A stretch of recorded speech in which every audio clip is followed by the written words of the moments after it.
السلام علیکم ورحمۃ اللہ وبرکاتہ۔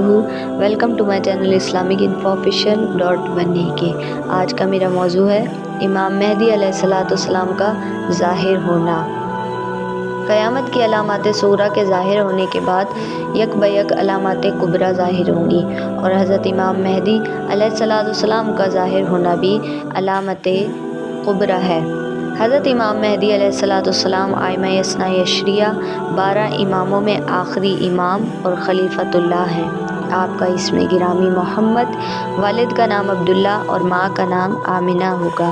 وہ نسبتاً سید حسنی حضرت فاطمہ الزہرا رضی اللہ تعالی عنہا کی اولاد میں سے ہوں گے۔ 40 سال کی عمر میں آپ کا ظہور ہوگا۔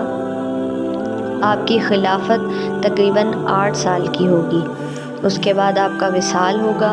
حضرت عیسیٰ علیہ السلام آپ کی نماز جنازہ پڑھائیں گے۔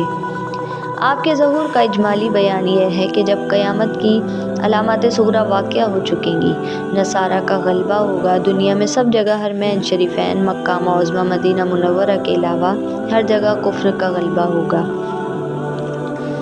اور پھر اس وقت تمام ابدال بلکہ تمام اولیاء کرام سب جگہ سے سمٹ کر حرمین شریفین کو ہجرت کر جائیں گے، اور صرف وہیں پر اسلام رہے گا اور ساری دنیا میں کفر ہو جائے گا۔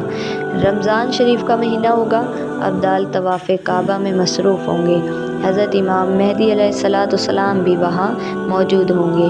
اولیاء انہیں پہچان کر درخواست بیعت کریں گے، لیکن وہ انکار کریں گے۔ دفعتاً غیب سے ایک آواز آئے گی، ھذا خلیفۃ اللہ المہدی فاسمعوا الیہ واطیعوہ، یہ اللہ کا خلیفہ مہدی ہے، اس کی بات سنو اور اس کا حکم مانو۔ اب تمام لوگ آپ کے دست مبارک پر بیعت کریں گے، اور آپ وہاں سے سب کو ہمراہ لے کر ملک شام کو تشریف لے جائیں گے۔ افواج اسلام کی خبر سن کر نصارہ بھی لشکر جرار لے کر شام کو جمع ہو جائیں گے۔ دونوں میں جنگ عظیم ہوگی، اور چوتھے روز مسلمانوں کو نصارہ پر فتح حاصل ہوگی۔ قسطنطنیہ بھی فتح ہوگا۔ ناگہاں شیطان پکارے گا کہ تمہارے گھروں میں دجال آ گیا۔ مسلمان پلٹیں گے۔ پھر جب لشکر اسلام قسطنطنیہ سے روانہ ہوگا اور شام میں آئے گا، تو اس جنگ عظیم سے 7ویں سال دجال ظاہر ہوگا، اور اس دجال کا ظاہر ہونا بھی علامات کبریٰ میں سے ایک ہے۔